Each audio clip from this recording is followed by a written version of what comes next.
By the time we finally made it to Mission Beach, the energy of the trip had completely changed. At this point, we had already done Surf Ranch WSL in Lemoore, Bass Lake, and the jet skis, gone back home, packed up again, hit Morro Bay, Santa Barbara, Malibu. And honestly, we were exhausted. Like genuinely exhausted. Camera gear everywhere, long drives, editing footage late at night, constant unpacking and repacking, trying to stay creative while also surviving on caffeine and burritos. But the second we got to San Diego, something shifted, because now there was anticipation. Surf lessons every morning, warm weather, Mission Beach in early summer, longer stay, less rushing around, more actually living in the moment. And honestly, you could feel it immediately. Mission Beach is chaos in the best possible way. You walk outside and instantly something's happening. Somebody's carrying a surfboard bigger than their car. Somebody else is blasting reggae from a beach cruiser. Rollerbladers flying past at Mach 10. Volleyball games everywhere. Street performers, lifeguard towers, music echoing from random balconies. It's just non-stop motion all day long. And somehow, nobody seems stressed about any of it. That's the magic of San Diego, especially in the summer. People aren't trying to win life there. They're trying to enjoy it. Flip-flops, board shorts, cheap beers, breakfast burritos, salt water in your hair, sunsets every night. That's the culture. We stayed there for about 10 days, and by day 3, we had already fully locked into the routine. Wake up early, go do surf lessons, get absolutely humbled by the waves, recover immediately with giant breakfast burritos from the spot across the street from our Airbnb, repeat, and honestly, that burrito place deserves its own episode. The Airbnb itself was unreal too. Full Bali, Indonesian-inspired setup right near the beach, tropical energy everywhere, good parking, which honestly in Southern California should count as a luxury amenity. But the real beauty of Mission Beach is that you barely even need a plan. Everything's happening around you already. You can head down the boardwalk toward Belmont Park, and suddenly there's an amusement park popping off next to the ocean. Keep walking and somebody's grilling burgers. Keep going and there's DJs outside beach bars. Then suddenly you drift toward Pacific Beach and the whole energy shifts again. And from the drone, absolute madness. The coastline looked alive, bikes moving non-stop up and down the boardwalk. Packed beaches, surfers everywhere, basketball courts going, palm trees moving in the wind, waves crashing down the coastline with perfect blue skies overhead. Everywhere you looked, something was happening. Honestly, after the overcast Santa Barbara stretch, Mission Beach felt like California finally turning the lights back on. And once we settled into San Diego, the trip officially hit another gear.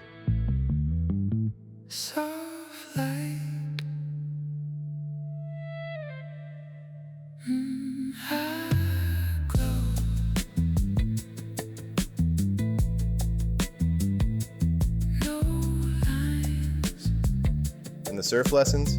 Yeah. Surfing humbled me real quick. I was able to ride some waves, don't get me wrong. But after a few mornings out there, you realize surfing is one of those things that looks way easier from the beach. I was already in pretty good shape too. But surfing uses everything: balance, flexibility, timing, patience, endurance, reading waves, staying calm while getting rolled around by the ocean. Then you add cold water and moving waves into the equation, and suddenly just standing up on a board feels like solving a physics problem in real time. But honestly, that's why I loved it. It reminds me a lot of golf in that way. You never fully conquer it. You're chasing moments. One good ride keeps you coming back after getting absolutely cooked for the last 20 minutes. And I've realized those are the kinds of things I naturally gravitate toward anyway. Surfing, golf, hiking, anything that gets you outdoors, challenges you mentally, and forces you to stay present in the moment. That's the stuff that sticks with you. And being out in the water every morning ended up becoming one of the coolest parts of the trip. At one point, we even saw dolphins swimming out beyond the surf lineup. Stuff like that makes you stop for a second and realize, yeah, this is exactly why people dedicate their lives to beach culture.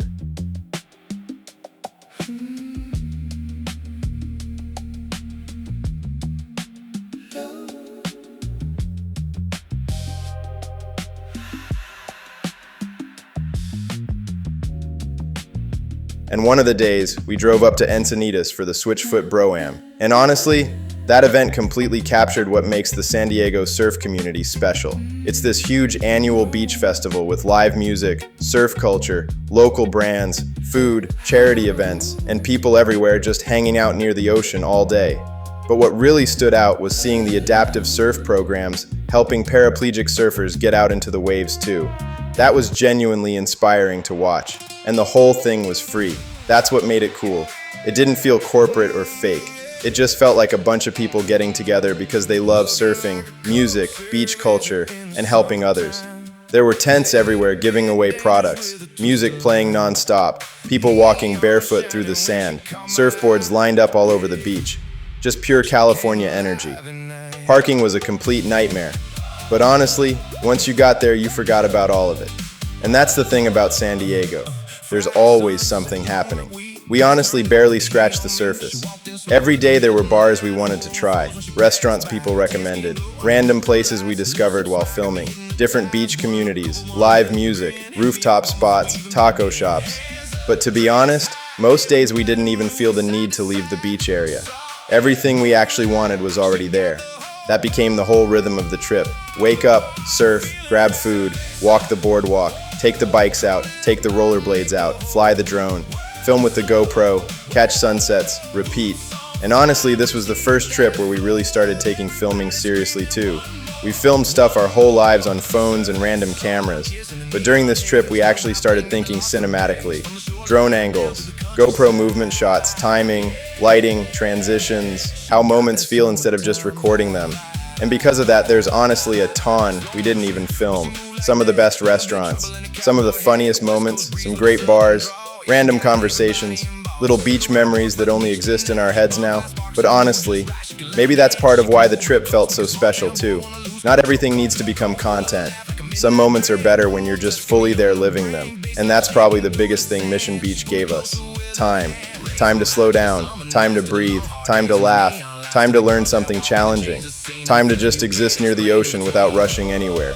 And honestly, I don't think I've ever had that much uninterrupted time just enjoying life at an epic beach.